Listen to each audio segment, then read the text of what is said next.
Yo, what's up mga tol? Naghahanap ka ba ng wireless earphones na aabot ng 30 hours ang battery life with charging case? Oo, di ka nagkakamali. 30 hours ang battery life nito. Kompleto na rin to sa box. Meron tong kasamang charging cable, Type-C, tapos extra ear tips, tapos syempre manual. Hindi mawala sa box yan.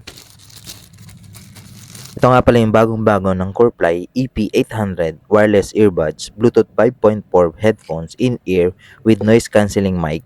Tapos, since IP7 waterproof to, pwedeng mo itong gamitin habang naliligo. Pero sino ba namang maliligo ng naka-earphones, di ba? Ibig ko sabihin, pwede mo itong gamitin kahit umuulan kasi habang nagja-jogging ka, pinagpapawisan ka, pwede to.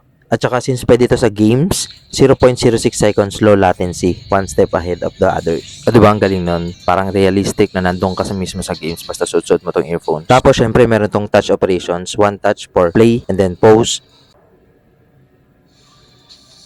4 times touch for next song and then 4 times touch for previous song. Di ba? Ang sig. Then check nyo na lang yung quality ng sound nito sa next video. Kung trip nyo to guys, click nyo na yung yellow basket sa taas ng pangalan ko. Thank you.